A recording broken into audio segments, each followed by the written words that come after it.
Abramos a palavra de Deus no Salmo número 122, e nós faremos a leitura de todo este Salmo.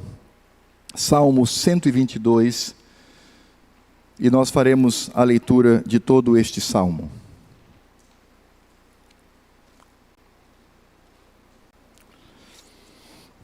Este é um cântico de romagem de Davi.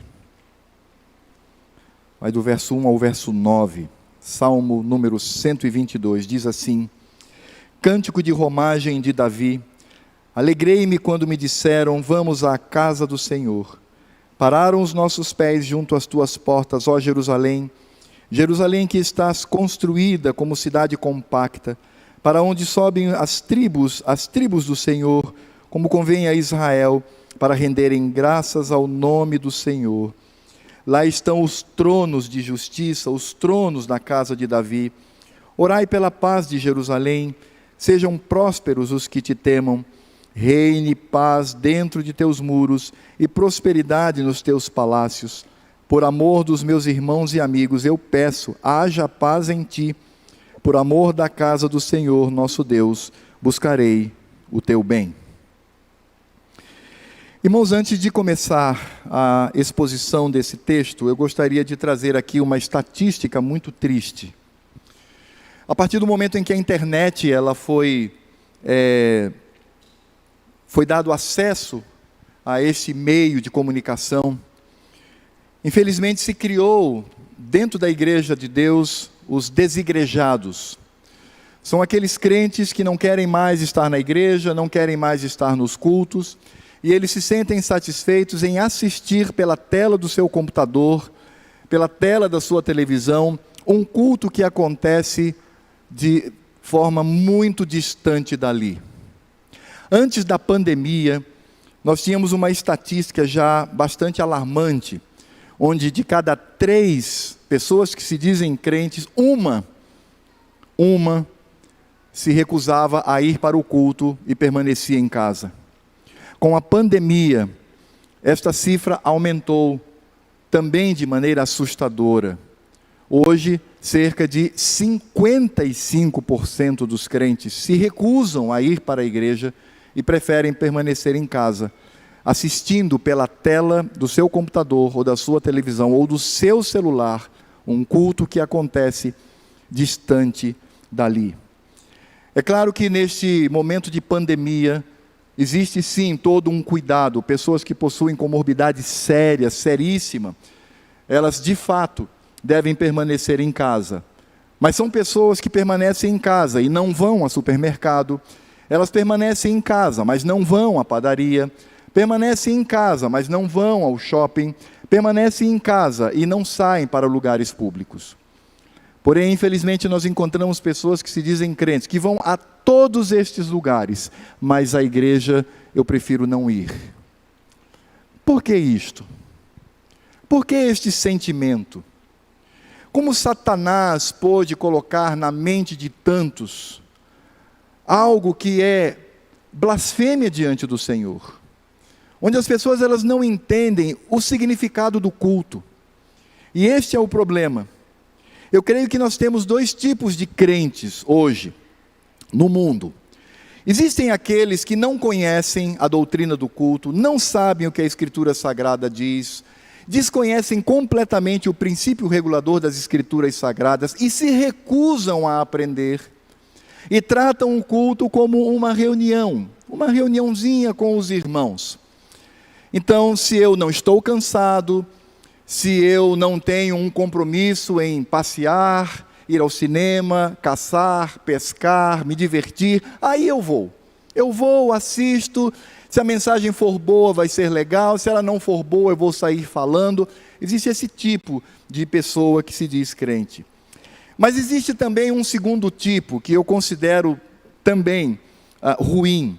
É aquela pessoa que conhece, ela sabe o que a Escritura Sagrada fala acerca do culto, ela conhece o que a Bíblia diz, ela não só estuda, mas ouve constantemente, e ela até obedece a estas regras, a esta lei do Senhor com relação ao culto, mas ela não entende.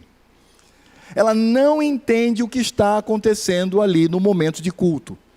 ela segue todo o protocolo, como uma coreografia decorada, como uma fala lida, mas ela não entende o que acontece naquele momento em que a igreja se une para cultuar ao Senhor. É mais ou menos como um norte-americano que vem ao Brasil, um atleta que joga basquete, e ele vem ao Brasil e agora ele tem a oportunidade de jogar futebol.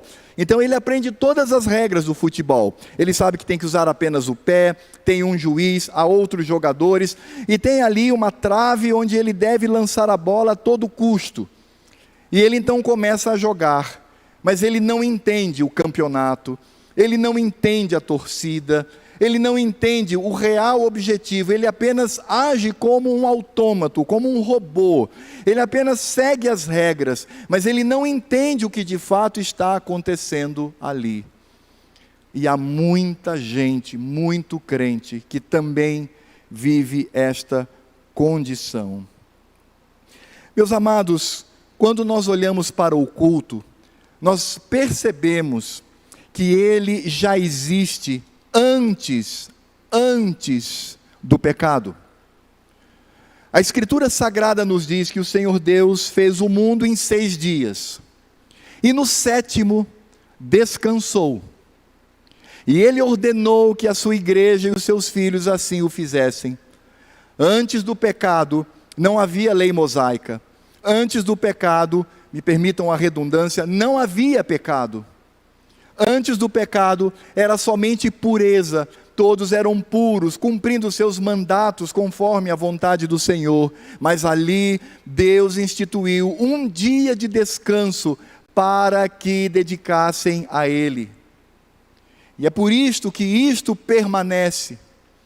A guarda do dia do Senhor e o culto solene, ele é anterior à lei de Moisés, é anterior ao pecado no mundo. É por isto que, com a graça, o culto, ele resgata, ainda que de modo imperfeito, ele resgata aquilo que acontecera no Éden. Quando o Senhor vinha e visitava seus filhos, e com eles conversava, e a eles dava a sua santa instrução. Portanto, o culto não é uma palestra, não é um lugar onde eu vou cantar corinhos e louvores agradáveis. Não, o culto também não é uma conferência, o culto não é uma sala de aula, o culto não é uma palestra. Os irmãos não devem estar aqui por causa do sermão, os irmãos não devem estar aqui por causa da liturgia, por causa da música. Nós devemos estar aqui porque o Senhor nos convocou, e é por isso que o culto é para a família. É estranho quando uma igreja, ela separa as crianças para uma parte reservada, com outros adultos, separando a família, quando na verdade a Escritura Sagrada diz que toda a família deve estar unida, cultuando ao Senhor. Culto é único, não há nada semelhante, nem a reunião de oração, nem o estudo bíblico, nem a social, nada. Culto é único, instituído pelo nosso Deus. E é exatamente aqui neste salmo que veremos alguns princípios que a Escritura Sagrada nos traz com relação a este tema, o culto solene. O Salmo número 122 é um salmo de romagem. Esses salmos é um conjunto de salmos que vai do 120 ao 134. Eram salmos que eram cantados quando o povo peregrinava para Jerusalém. Todos saíam de suas tribos, às vezes se encontravam num caminho, numa estrada comum a Jerusalém, e ao longo desta romaria, ao longo desta caminhada, eles cantavam os salmos. E os salmos que eles cantavam eram exatamente do 120 até o 134, por isso ficou conhecido como Cântico de Romagem, que era o cântico realizado pelos nossos irmãos no passado. E é por isso que estes salmos, eles falam da vida humana, fala dos temores, fala das dúvidas, fala dos ataques que os crentes sofrem, fala também da vitória do Senhor, a força do nosso Deus. E certamente o Salmo 122, ele vai culminar com a chegada do povo em Jerusalém. Eles saíram de suas casas, estavam caminhando e ali eles cantavam, diziam: olho para os montes, de onde me virá o meu socorro vem do Senhor. E eles falavam do poder de Deus, porque era uma trajetória muito difícil e por vezes extremamente perigosa, por causa dos salteadores, dos ladrões. Então eles cantavam com vigor, lembrando das promessas de Deus e da promessa do Senhor. E aí então, quando eles se reúnem, se juntam, eles atravessam a porta principal da cidade de Jerusalém, o lugar do culto, o lugar na época, porque ainda estamos no reinado de Davi, onde está o tabernáculo. E quando eles atravessavam então os portais da cidade, eles cantavam este salmo. Por isso esse salmo expressa o anseio do coração do peregrino, e não apenas o anseio, mas também a alegria de chegar naquele lugar para as festas, que na verdade eram cultos solenes, porém diferentes dos nossos, porque apontavam, eram tipológicos, eles apontavam para Cristo. Nós temos ali a festa da Páscoa, dos tabernáculos, temos a festa das tendas, nós temos várias festas em que o povo de Deus realizava, e o servo do Senhor, pelo menos uma vez por ano, ele deveria ir a essa festa, quando ele separava os seus dízimos, quando ele separava a sua família, quando ele se alegrava para participar finalmente do culto solene ao nosso Deus, por meio das festas que ali se realizavam. Por isso esse salmo ele vai trazer aqui uma estrutura muito simples. Ele vai trazer 3 pontos que nós vamos destacar aqui. O primeiro ponto é a partida do povo da sua casa e a chegada deste povo no lugar do culto. O segundo ponto são as características deste lugar de culto. Que lugar é esse? Qual a visão que eu tenho? E depois nós veremos o desejo do coração para este lugar de culto. É a última parte deste salmo. Então vamos lá. Primeiro, este salmo ele nos mostra a partida e a chegada ao lugar de culto, quando o peregrino saía de sua residência, se juntava a outros irmãos e caminhava até Jerusalém, e também fala da sua chegada em Jerusalém. Versos 1 e 2, diz assim: alegrei-me quando me disseram, vamos à casa do Senhor. Pararam os nossos pés junto às tuas portas, ó Jerusalém. O salmo ele começa a demonstrar, como eu disse, essa partida, e essa partida que é motivada por um elemento crucial: ir à casa do Senhor. Como eu disse, a casa do Senhor é o tabernáculo, e esse tabernáculo simbolizava a presença de Deus antes da vinda de Cristo. Pelas tipologias, o Senhor Deus havia dito que em Jerusalém colocaria o seu nome, e ali seria o lugar da sua habitação. Quando Davi, dos Jebuseus, conquista essa cidade, ela recebe um nome significativo: Jeru, cidade; Salém ou Shalom, paz, cidade da paz. Cidade da paz, porque ali é a casa do Senhor.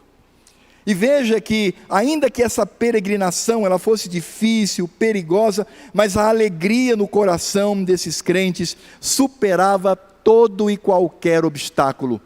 Para eles não era um sacrifício ir. Vocês imaginam que, nesta época, para que um crente pudesse se locomover até o lugar de culto, ele andava dias.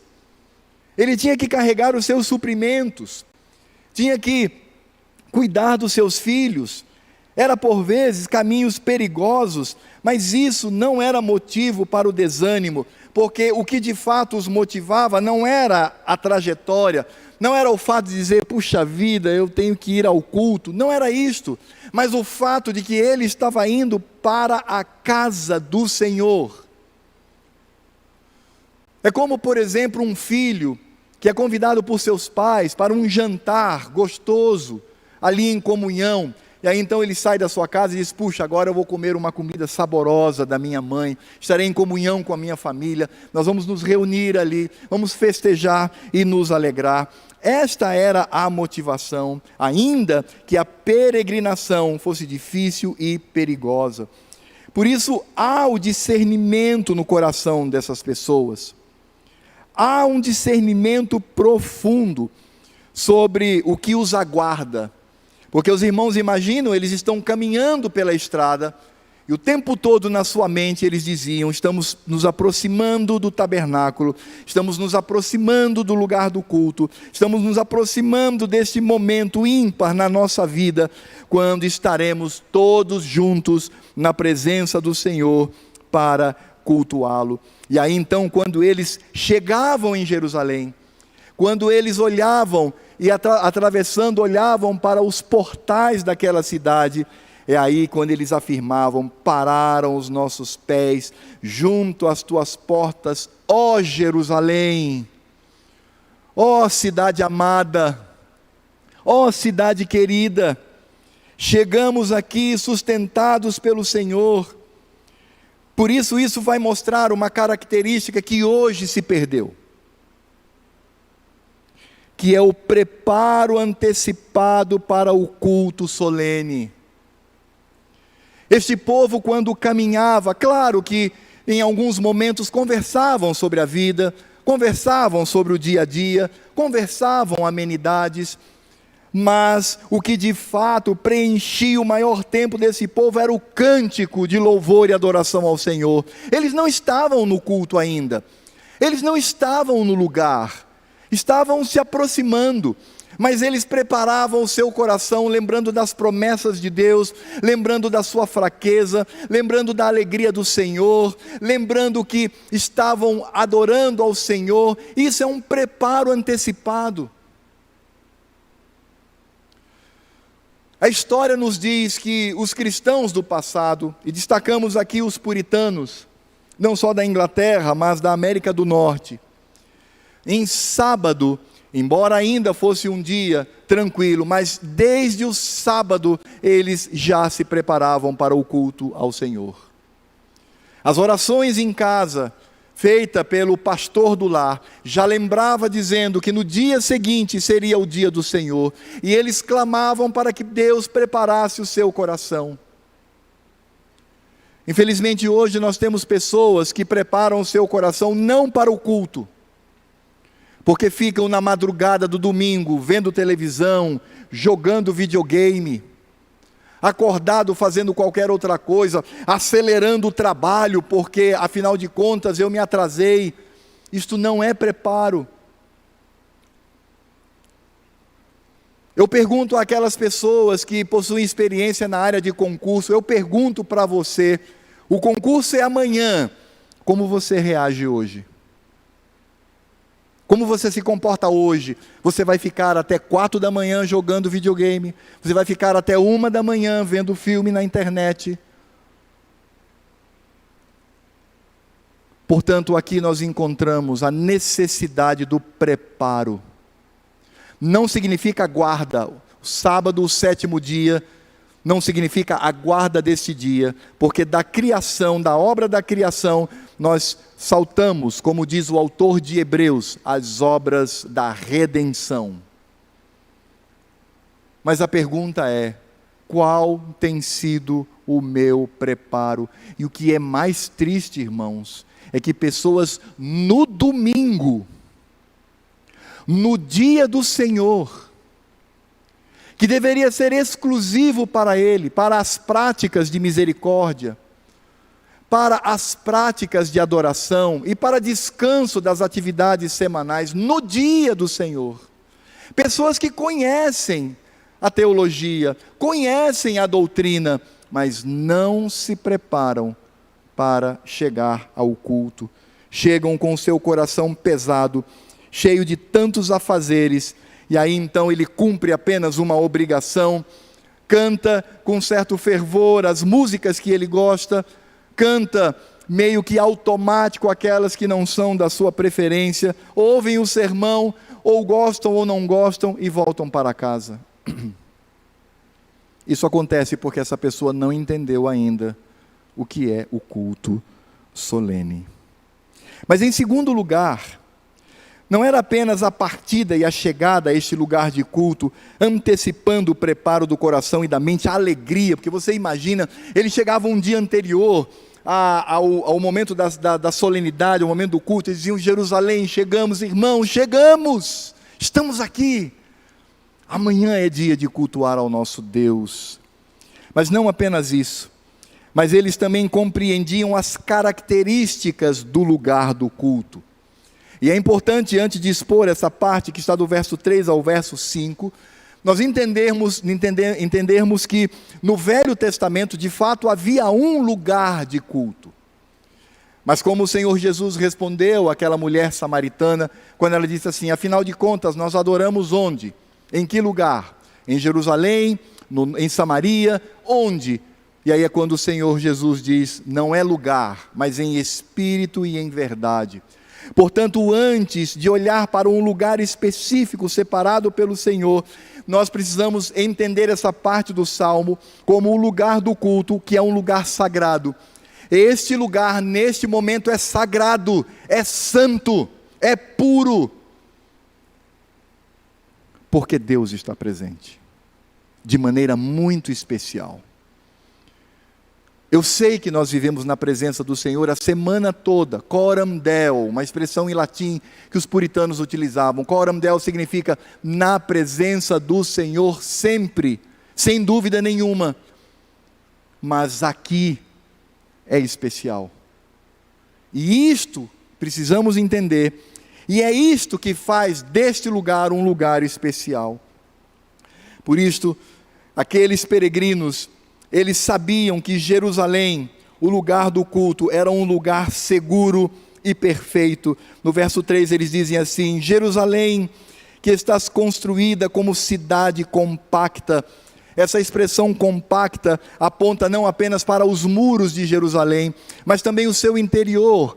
Jerusalém era um lugar onde as casas eram coladas umas às outras, e os caminhos que levavam ao templo, e os caminhos que levavam ao palácio do rei. Portanto, era uma cidade fortificada, uma cidade segura, e eles diziam: este lugar é o lugar seguro e perfeito. Mas eles diziam isso não por causa da presença do rei, não por causa da presença do exército, embora fossem instrumentos de Deus para a segurança, mas eles diziam isto porque o Deus Todo-Poderoso estava ali, porque o Senhor se fazia presente naquele lugar. Por isso, o lugar do destino do povo da aliança faz com que eles reconheçam as suas obras.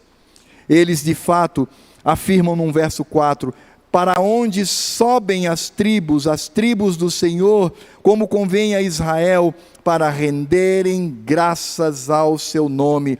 Em outras palavras, eles reconheciam que aquele lugar, o lugar do culto, era o lugar comum aos eleitos no dia do culto, no dia da festa ou na semana de culto. Era um lugar especial, como este lugar aqui. O que faz deste lugar especial não são as construções, não são essas cadeiras, não é este púlpito, não é este ambiente. O que faz desse lugar um lugar especial é a presença de Deus. E é por isso que eles reconheciam que o lugar do culto era o lugar comum aos eleitos no dia do Senhor. É o lugar de todo crente, é o lugar de todo servo de Deus. Não é ficar em casa, assistir pela internet, salvo, obviamente, quando há motivos de comorbidade seríssimos. Mas excetuando isso, o lugar do culto não é em casa, deitado na cama, com o celular na cara. O lugar do culto é se unir com os irmãos, se unir com os crentes. É por isso, irmãos, que não existe culto online e culto presencial. Não existe isso. Todo culto é presencial. E quando nós, por força de lei, não podemos nos reunir aqui, nos reunimos em casa, com a família. E o pastor do lar conduz o culto àqueles que estão sob sua responsabilidade. Por isso é óbvio que o culto é o lugar dos eleitos, é o momento que nos unimos, e isso nos traz à memória aquele momento em que estaremos reunidos para sempre diante do Senhor. Eles também asseguravam que as características desse lugar de culto apontam para as obras de Deus, que são inefáveis, e por isso, neste reconhecimento, há alegria. Eles reconhecem, porque quando ele fala aqui que eles iriam render graças ao nome do Senhor, aponta para a obra de Deus. Será que você nessa noite, por algum momento, se lembrou da morte de Cristo? Você se lembrou da sua obra? Você lembrou do porquê estar aqui? Não apenas como uma convocação, mas como uma possibilidade. E esta possibilidade vem da obra redentiva do Senhor. Por isso a expressão utilizada aqui, para renderem graças ao nome do Senhor. Essa palavra traduzida por graças, ela tem um significado riquíssimo. Ela significa celebrar, ela significa louvar, ela significa render graças ao nome do Senhor. Portanto, o espírito que deve existir no coração do crente, quando ele está no culto, é a gratidão ao Senhor e a alegria de estar ali. Aliás, a gratidão é um sinônimo para culto solene. Paulo em Efésios capítulo 5, de 18 a 20, ele diz: e não vos embriagueis com vinho. Ele vai falar do culto, irmãos, no qual há a dissolução, mas enchei-vos do Espírito. Agora ele vai falar o culto, falando entre vós com salmos, entoando e louvando de coração ao Senhor com hinos e cânticos espirituais, dando sempre graças por tudo a nosso Deus e Pai, em nome de nosso Senhor Jesus Cristo. Gratidão, reconhecimento das obras de Deus. Em Colossenses 3,16, num texto paralelo, Paulo diz: habite ricamente em vós a palavra de Cristo, instruí-vos e aconselhai-vos mutuamente em toda a sabedoria, louvando a Deus com salmos e hinos e cânticos espirituais, com gratidão em vosso coração. Portanto, aqui os peregrinos nos ensinam que o nosso coração deve render graças ao Senhor, louvar a Deus, com gratidão no coração. Este culto não foi feito para você nem para mim, meu irmão. Se você gosta ou não, isso não tem o menor interesse. O que interessa é se de fato estamos obedecendo ao nosso Deus e cultuando conforme a Escritura Sagrada. E é importante dizer que a maneira de se cultuar não é uma regra, mas uma forma, uma essência. Se formos ao interior da África, com irmãos fiéis e sinceros, talvez haja alguns aspectos práticos que diferenciam do nosso. Mas a essência, o princípio, devem estar presentes. E o ponto áureo de tudo isto é reconhecer a obra de Deus e ter um coração grato diante do Senhor.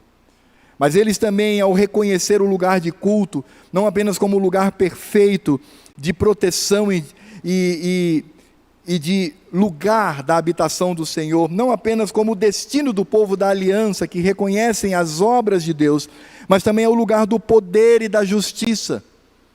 Verso 5 diz: lá estão os tronos de justiça, os tronos da casa de Davi. E é importante ressaltar que o significado aqui de poder e justiça aponta para o rei, aponta para aquele que é separado pelo Senhor para estar à frente do povo. No Velho Testamento, todas as vezes em que aparece o termo pastor do rebanho, se refere não ao sacerdote, mas ao rei. Por isso eu vejo alguns pastores expondo esses textos, falando que os pastores comem a gordura do carneiro, enfim, etc. Ou dar-vos-ei pastores segundo o meu coração, e dizem: olha, está vendo, é que é pastor da igreja, segundo o coração. Não, isso é um equívoco, ali não é pastor de igreja, ali não é sacerdote, ali é rei. Quando o Senhor diz dar-vos-ei pastores segundo o meu coração, é dar-vos-ei reis segundo o meu coração. Portanto, o poder, o trono do poder, é o trono do pastoreio. Davi, que estava presente ali, era o responsável por pastorear o seu povo e aplicar a justiça de Deus na vida deste mesmo povo, porque os reis, eles também eram juízes, eles julgavam as causas do povo, e por isso então, eles se alegravam dizendo: nós estamos no ambiente do poder, do trono e da justiça. E é exatamente isso que vem como sentimento no coração daquele povo. O lugar do culto que é perfeito e seguro, o lugar do culto que é o destino do povo da aliança para reconhecer as obras do Senhor, também é o lugar do poder, do pastoreio e da justiça. Esta era a percepção do peregrino que se dirigia ao lugar do culto solene. Ele não saía de casa como se sai para ir rapidinho à padaria e comprar um pão, ou ir à farmácia. Eles saíam da mesma forma como por vezes nós saímos para ir ao cinema, por exemplo, ou para fazermos um concurso. Tinham o seu coração preparado, entendendo exatamente o que eles iriam fazer. Por isso eles reconheciam o lugar do culto, e hoje nós não temos um lugar geográfico, mas nós temos um lugar onde o povo de Deus se reúne. Essa noite é aqui, talvez no futuro nos reunamos embaixo de uma árvore, ou quem sabe dentro de um casebre, ou na rua, não importa, o lugar do culto é o lugar da presença especial do nosso Deus. E é com esse intuito que, em terceiro e último lugar, aqueles peregrinos, eles manifestavam o seu desejo para com este lugar de culto, o seu desejo para com o povo de Deus, o seu desejo para com a igreja de Cristo. Está dos versos 6 ao verso 9. E veja que aqui há um jogo de palavras entre paz e prosperidade. Preste atenção e veja isto. Verso 6. Orai pela paz de Jerusalém, sejam prósperos os que te amam. Verso 7, reine a paz dentro de teus muros e prosperidade nos teus palácios. Verso 8, por amor dos meus irmãos e amigos eu peço, haja paz em ti. Verso 9, por amor da casa do Senhor nosso Deus, buscarei o teu bem, ou seja, a tua prosperidade. Interessante perceber porque esse tema, paz e prosperidade, nesse jogo de palavras, como nós encontramos no verso 6, a oração pela paz e por essa prosperidade. No verso 7, essa paz no interior do lugar do culto, desta cidade santa e bendita, da reunião do povo de Deus, do povo da aliança, e a prosperidade deste lugar no que diz respeito ao poder e à justiça. No verso 8, quando fala da paz desejada por amor aos irmãos na fé, e a prosperidade desejada por amor ao lugar da presença de Deus. Paz e prosperidade. E Davi, por meio desta música, ele diz: oremos por isto. E aqui ele está falando no intramuros, porque poderíamos pensar aqui na paz de Jerusalém, no que diz respeito aos inimigos que poderiam vir e açoitá-la, como aconteceu várias vezes na história. Mas o contexto imediato aqui não é este. O contexto imediato é paz entre os irmãos. Isso nos remete ao Salmo 133. Ó, quão bom e agradável viverem unidos os irmãos. E esta união, ela é comparada ao óleo da unção de Arão, é comparada ao orvalho que vem do Hermon para o sul. Por isto, o desejo deste povo é que haja paz e prosperidade no meio da igreja, no meio do povo do Senhor. Se havia algum atrito, se havia algum problema, se havia algo a ser corrigido, isto não gerava fofoca, não gerava murmuração, não gerava o falar mal, não falava o denegrir a igreja. mas uma atuação imediata da oração, dizendo: Senhor, tem misericórdia do teu povo, ajuda o teu povo, para que vivamos em paz, para que possamos nos unir, para cultuar ao Senhor. Quantas vezes temos orado desta forma? Até quando encontramos erros processuais na própria igreja, porque são homens falhos, o conselho é formado por homens falhos. Quantas vezes, antes de tomar qualquer atitude, se colocou o joelho no chão e orou pelo conselho, orou pela igreja, dizendo: Senhor, ajuda o teu povo, ajuda na paz e faz com que este povo venha prosperar. E o sentido de prosperidade aqui não é necessariamente o financeiro, mas a prosperidade em conhecer e viver essa liberdade e essa paz que vem do Senhor. E é interessante porque o salmista, ele fala no verso 8: por amor dos meus irmãos e amigos eu peço, haja paz em ti. Por amor aos meus queridos, que haja paz no meio do povo de Deus. E por amor da casa do Senhor, ou seja, da habitação do Senhor. Primeiro são os irmãos, agora é o próprio Senhor, que habita na sua casa santa, que hoje não é mais feita por mãos humanas. Ele diz: nosso Deus, buscarei o teu bem. Ou seja, eu quero promover o benefício, o bem, a prosperidade do povo do Senhor, por causa do Senhor. Porque em nós habita o Espírito Santo de Deus. Quando nós nos referimos à igreja de Cristo, não estamos nos referindo a um clube, não estamos nos referindo a uma religião que possui um viés teológico, não estamos lidando aqui com uma mera denominação, nós estamos lidando com o povo de Deus, com o corpo de Cristo. Saulo, Saulo, por que me persegues? Disse Cristo, quando Saulo estava indo para o norte, para assolar o povo de Deus. Isso é tão profundo, que o próprio Deus diz que o seu povo é como a menina dos seus olhos. Por isto, nós somos corpo de Cristo. Isso é o que nós conhecemos como a união mística entre o crente e o Senhor. Cada crente aqui nessa noite está unido a Cristo. Por isso, quando eu olho para a igreja, eu vejo o corpo de Cristo, a noiva de Cristo. E por isso o meu desejo é que haja paz no seu interior, e para que haja prosperidade. Esse é o sentido real do que deve estar no nosso coração com relação ao culto solene. O contexto aqui é a ida para o culto solene. O contexto aqui não é uma palavra de louvor à cidade de Jerusalém como um fim em si mesmo, não.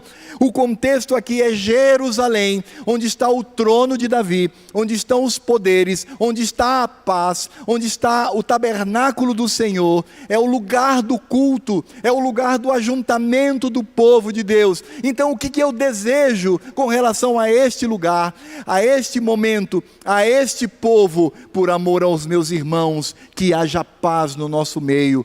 Por amor ao nosso Deus, que haja prosperidade.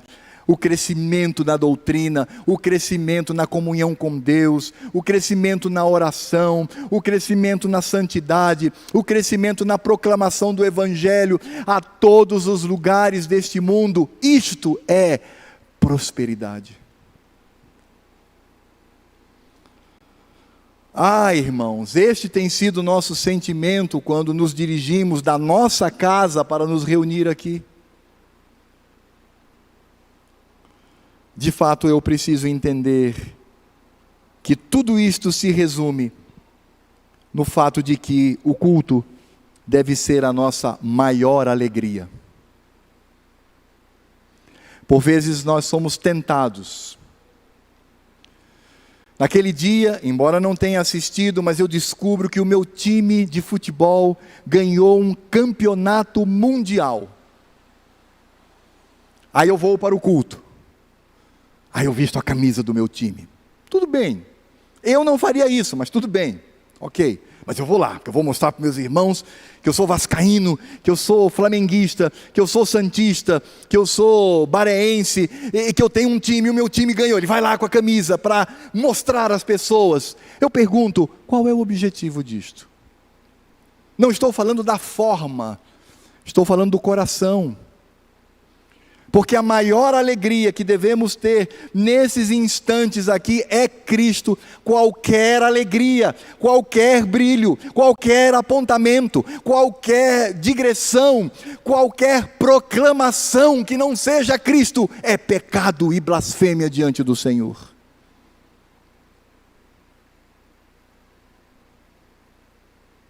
Por isso aquele povo, ele entendia isto. E nós precisamos também entender. A minha maior alegria no culto não é quando eu descubro que passei no vestibular. É alegria, claro, mas não deve ser maior. Não é a alegria de ter ganhado uma passagem e uma viagem dos sonhos. Não é ter o seu cargo no trabalho alcançado um patamar elevadíssimo. Tudo isso é alegria no coração, mas no culto a alegria é a alegria do Senhor.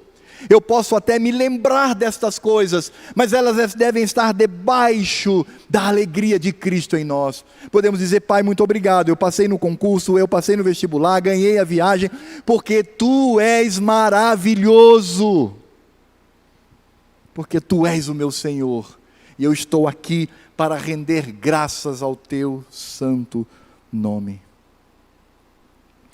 Ah, meus irmãos, quando nós percebemos esta motivação do coração daqueles crentes do passado, quando eles saíam de casa e chegavam em Jerusalém, quando eles tinham a percepção das características do lugar, daquele lugar de culto, e quando eles manifestavam seu desejo por paz e prosperidade àquele lugar, o lugar do culto, o ajuntamento do povo do Senhor, portanto, o povo do Senhor, nós vamos descobrir que todo este salmo fala de uma pessoa, que não é Davi, que não é o povo, que não é o sacerdote, nem os profetas, mas fala daquele que reúne esses três ministérios, fala do rei, fala do profeta, fala do sacerdote, fala de Cristo.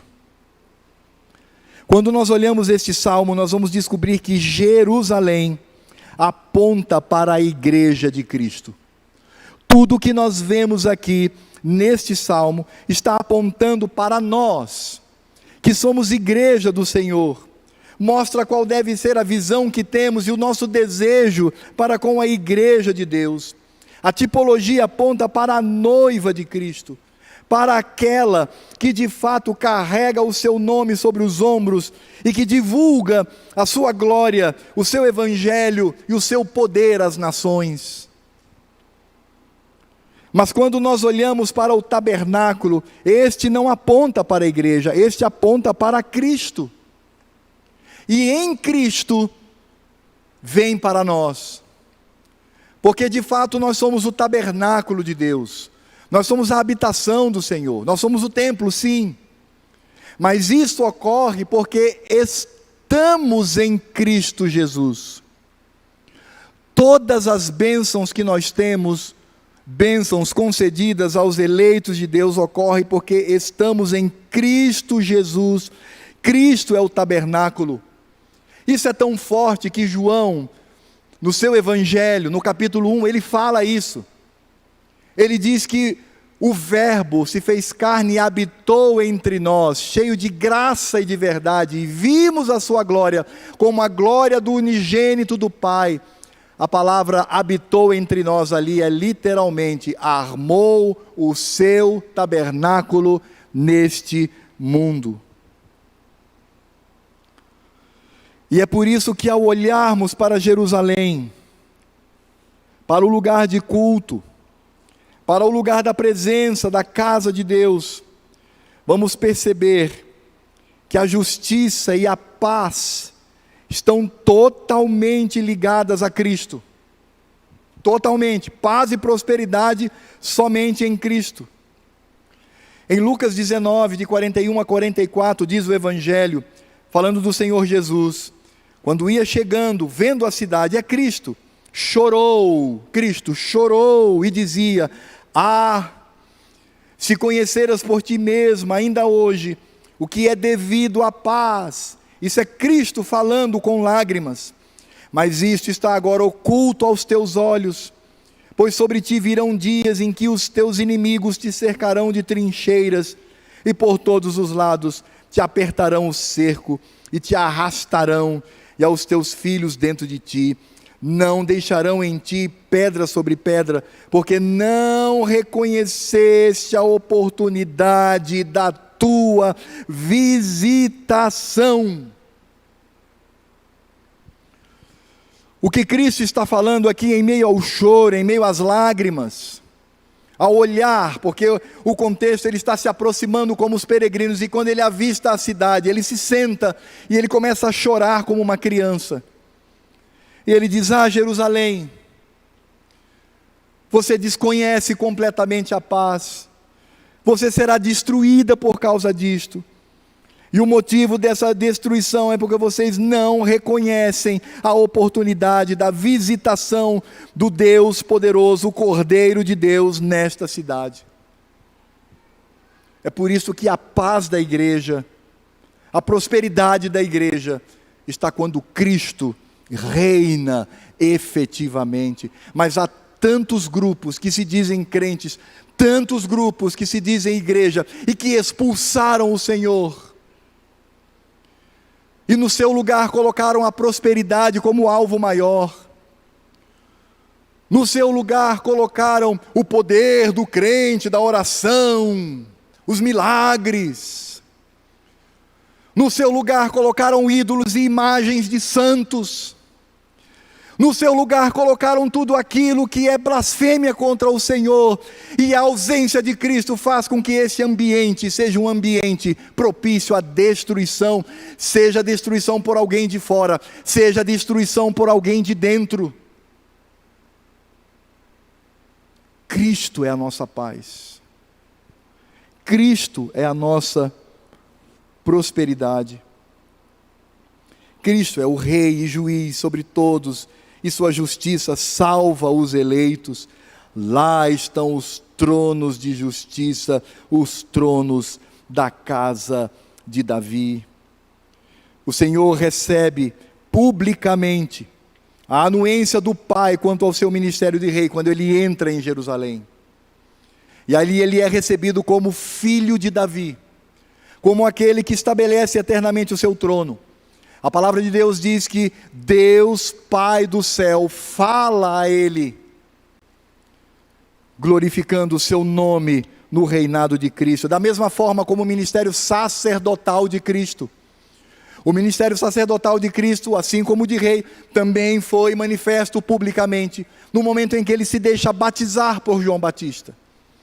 Naquele momento ele entra no rio, recebe o batismo, e quando ele sai, os céus se abrem, e Deus diz: este é o meu filho amado em quem tenho prazer. Ministério sacerdotal. Assim como o ministério profético foi na transfiguração, o mesmo protocolo público. O Senhor Deus, Pai Todo-Poderoso, fala do céu: este é o meu filho amado em quem me comprazo, a ele ouvi. Ministério sacerdotal com João Batista, ministério profético na transfiguração, ministério real na entrada triunfal de Jerusalém. Este é o Senhor que está presente conosco aqui, neste lugar. Ele está aqui, Cristo está aqui, conosco, pelo seu Espírito Santo. Por isso há possibilidade de paz e prosperidade. Por isso a paz na igreja ocorre quando nós vivemos o jugo de Cristo. O jugo de Cristo é tolerar os nossos irmãos. O jugo de Cristo é perdoar. O jugo de Cristo é auxiliar. O jugo de Cristo é nos confraternizarmos em comunhão. O jugo de Cristo é quando há ensino mútuo, quando há exortação mútua. É a presença de Cristo. Agora, se eu sou um ausente da igreja do Senhor, que característica é esta? Que prazer é este? Somos motivados a estarmos presentes com o povo do Senhor. E é claro que ao olharmos para estas características, descobrimos que há também um cumprimento, não só no milênio, nos 1000 anos de reinado de Cristo, mas também na escatologia, conforme Apocalipse capítulo 21. E aqui, do verso 1 ao verso 14, lembrando do Salmo 122 e o contexto de culto, nos diz João: vi novo céu e nova terra, pois o primeiro céu e a primeira terra passaram e o mar já não existe. Vi também a cidade santa, a nova Jerusalém, que descia do céu da parte de Deus, ataviada como noiva, adornada para o seu esposo.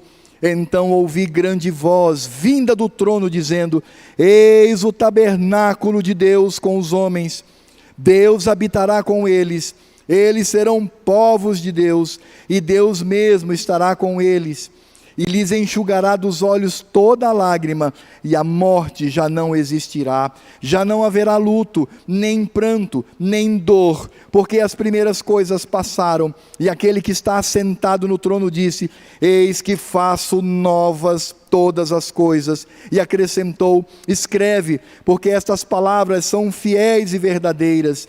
Disse-me ainda: tudo está feito, eu sou o alfa e o ômega, o princípio e o fim. Eu, a quem tem sede, darei de graça da fonte da água da vida. O vencedor herdará estas coisas, e eu lhe serei Deus, e ele me será filho. Quanto, porém, aos covardes, aos incrédulos, aos abomináveis, aos assassinos, aos impuros, aos idólatras, aos feiticeiros e a todos os mentirosos, a parte que lhes cabe será no lago que arde com fogo e enxofre, a saber, a segunda morte. Então veio um dos 7 anjos, que tem as 7 taças, cheios dos últimos 7 flagelos, e falou comigo dizendo: vem, mostrar-te-ei a noiva, a esposa do Cordeiro. E me transportou em espírito até uma grande e elevada montanha, e me mostrou a santa cidade, Jerusalém, que descia do céu da parte de Deus, a qual tem a glória de Deus. O seu fulgor era semelhante a uma pedra preciosíssima, como pedra de jaspe cristalina. Tinha grande e alta muralha, 12 portas, e junto às portas 12 anjos, e sobre elas nomes inscritos, que são os nomes das 12 tribos dos filhos de Israel. 3 portas se achavam a leste, 3 ao norte, 3 ao sul e 3 ao oeste. A muralha da cidade tinha 12 fundamentos, e estavam sobre estes os 12 nomes dos 12 apóstolos do Cordeiro. Nela não vi santuário feito por mãos humanas, porque o seu santuário é o Senhor, o Deus Todo-Poderoso, e o Cordeiro. A cidade não precisa nem de sol, nem da lua, para lhe darem claridade, pois a glória de Deus a iluminou, e o Cordeiro é a sua lâmpada. As nações andarão mediante a sua luz, e os reis da terra lhe trazem a sua glória. As suas portas nunca, jamais se fecharão de dia, porque nela não haverá noite, e lhe trarão a glória e a honra das nações. Nela nunca, jamais penetrará coisa alguma contaminada, nem o que pratica abominação e mentira, mas somente os inscritos no livro da vida do Cordeiro. Então me mostrou o rio da água viva, brilhante como cristal, que sai do trono de Deus e do Cordeiro. No meio da sua praça, de uma e outra margem do rio, está a árvore da vida, Éden, meus irmãos, a árvore da vida, que produz 12 frutos, dando seu fruto de mês em mês, e as folhas da árvore são para a cura dos povos. Nunca mais haverá maldição. Nela estará o trono de Deus e o trono do Cordeiro. Os seus servos os servirão, contemplarão a sua face, e na sua fronte está o nome dele. Então já não haverá noite, nem precisam eles de luz de candeia, nem da luz do sol, porque o Senhor Deus brilhará sobre eles, e reinarão pelos séculos dos séculos. Alegrei-me quando me disseram: Vamos ao encontro do Cordeiro.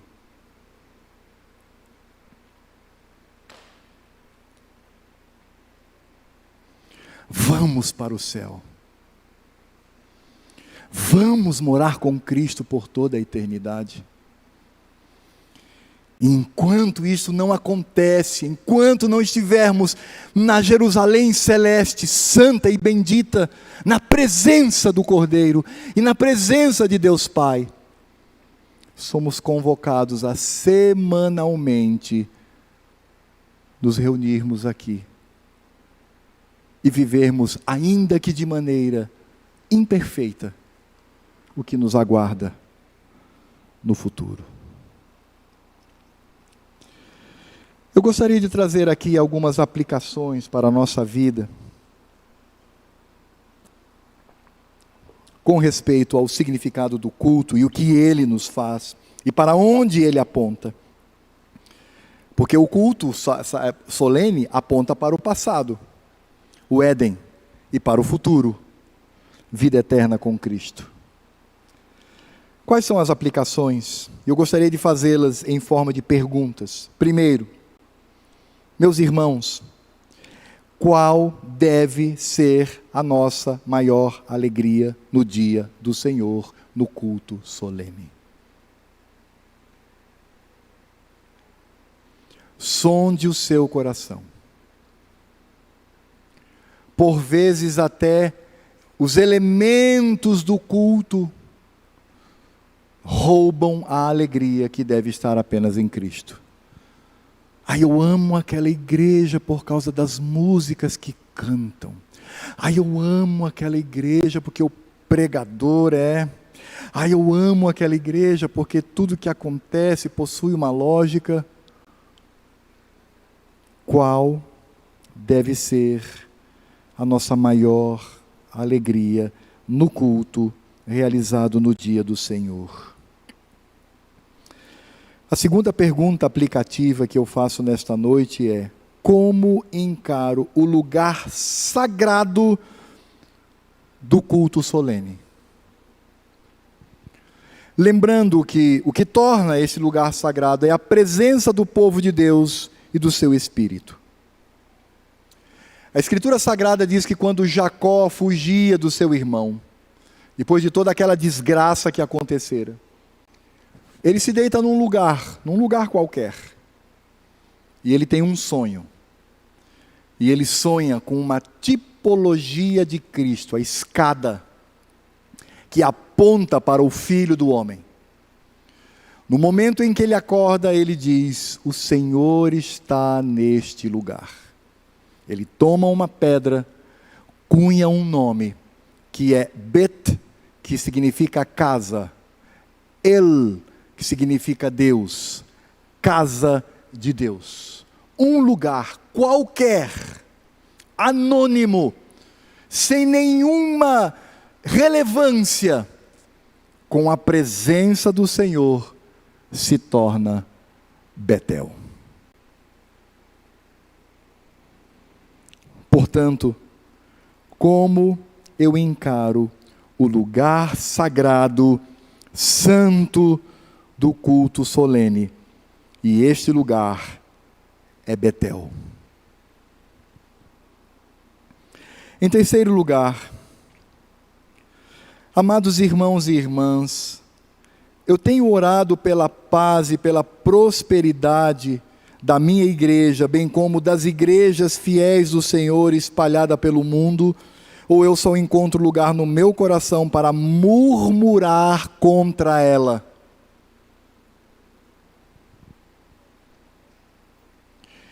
E aqui vai uma outra pergunta muito simples. O que ajuda uma igreja? Oração ou murmuração? Não quero mais saber dessa igreja. Mas qual é o motivo? Muito chata. O culto não é muito alegre, é meio frio. Eu vou sair dali. Isso é motivo? Por vezes existem motivos justos, quando uma igreja se torna infiel na pregação e na aplicação da Escritura Sagrada e na glória de Cristo. Aí saia mesmo, saia. Se um dia a primeira igreja presbiteriana rumar para isso, saia dela. Mas não é esse contexto que eu digo. É o contexto em que deveria me levar a orar e clamar ao Senhor: Pai, traz paz e prosperidade à primeira igreja presbiteriana, traz paz e prosperidade à igreja presbiteriana no Brasil, traz paz e prosperidade também às outras denominações fiéis, traz paz e prosperidade no meio do teu povo, meu Senhor. Porque esta paz e essa prosperidade apontam para a presença de Cristo no nosso meio e no meio da sua igreja. Em penúltimo lugar, em quarto lugar, eu tenho noção do que o culto solene representa no passado, o Éden, e o que ele antecipa quanto às bodas do Cordeiro. Os irmãos, algum domingo, um sequer na vida, já se sentou no lugar do culto e disse: Senhor, ainda que de modo imperfeito, quero viver o Éden antes do pecado. Ainda que de modo imperfeito, quero viver a eternidade com Cristo, que acontecerá no futuro.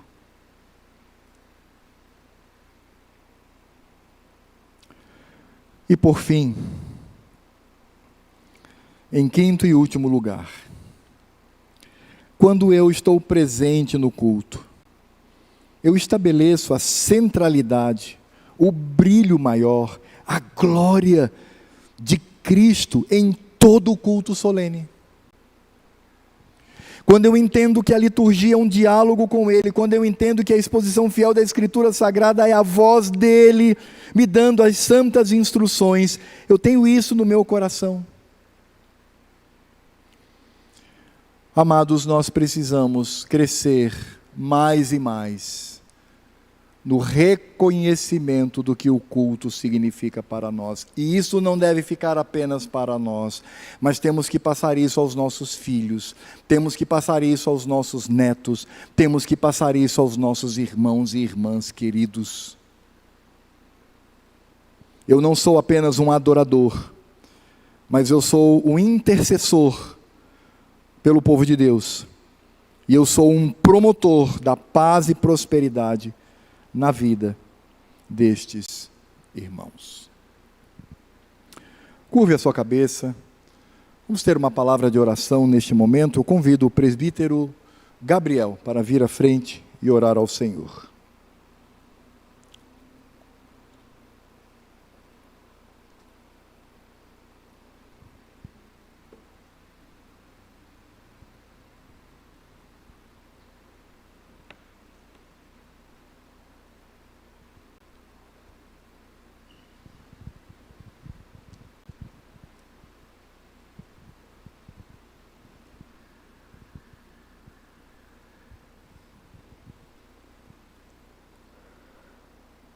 Amado Pai eterno, como é bom ouvir a Tua palavra, como é bom estar reunido com os irmãos, num ambiente em que o momento do culto, ele se torna sagrado, porque o Senhor está aqui. Muito obrigado, Senhor Deus, porque a nossa vida, ela só tem valor se for para glorificar o Teu santo nome. Eu e meus irmãos precisamos compreender que o que é melhor que tem nessa vida é louvar ao Senhor, é glorificar ao Senhor, é estar com o Senhor, é obedecer ao Senhor. Mas não somente, Senhor Deus, por o externo, é obedecer de coração, com prazer.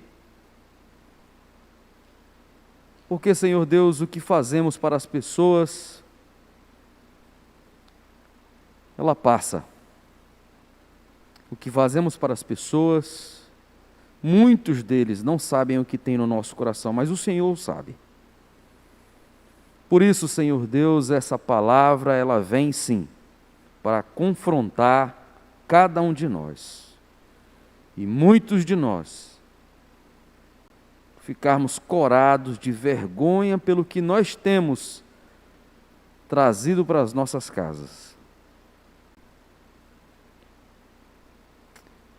Ô meu Pai, neste momento, lhe rogamos as tuas misericórdias sobre a vida do teu povo. Neste momento em que nós vivemos uma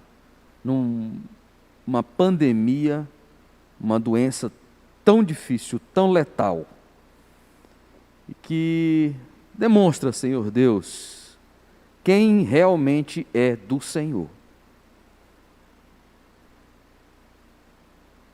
Temos que estar atentos para isso, Senhor Deus.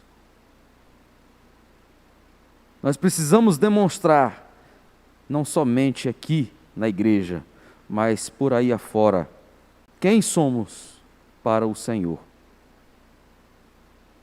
Nós precisamos espelhar a Cristo em qualquer lugar, e para isso nós precisamos ter o prazer de dizer: quero ir à casa do Senhor.